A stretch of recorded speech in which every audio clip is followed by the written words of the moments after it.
Well, it's often said when talking about politics in Papua New Guinea, expect the unexpected. And that's certainly the case today with news that the long-running political conflict there is over. The Prime Minister, Peter O'Neill, and the man he replaced, Sir Michael Somare, have patched up their differences and will try and form PNG's next government. The two have united against a new enemy, Belden Namah, the man appointed by the Prime Minister last year as his right-hand man. PNG correspondent Liam Fox is on the line now from Port Moresby. Liam, it's quite a turnaround. What was it about the Deputy Prime Minister that turned sworn enemies into friends again? Well, Belden Namah is, of course, offside with Sir Michael Somare for the role that he played in deposing him as Prime Minister.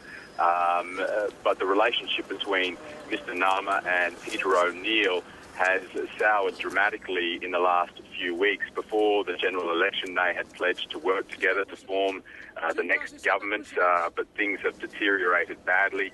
They've been sledging each other openly in the local media, and it now seems that Peter O'Neill is now moving to form alliances without Belden Namah, and others have taken the view that Belden Namah should not be PNG's next Prime Minister, and that they've united to see that that doesn't happen, and that's what we've seen last night with this reconciliation between Sir Michael Somare and Peter O'Neill.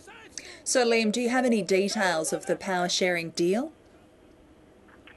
There are no details available as yet. What we saw last night was a sort of initial agreement that Sir Michael Somare and Peter O'Neill will work together to form the next government.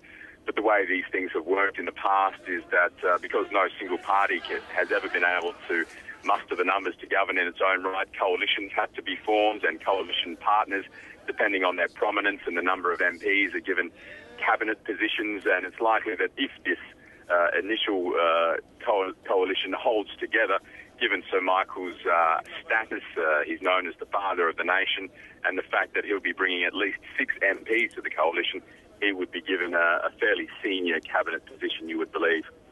And just briefly, we know that preliminary results have been released from last month's general election, though that counting is continuing. Just how much influence might this have had on the latest development?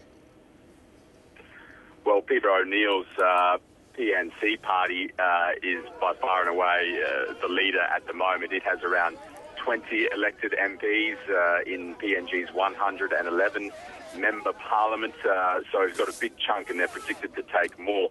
So the fact that he is the clear outright leader would have allowed these discussions to get underway, and also helped him to bring other parties at this press conference where Sir Michael Somare and he made up his difference. There were several other smaller parties, and they would have been drawn to him by the fact that he is by far and away the leader at the moment, and the one that's likely to be invited to form PNG's next government.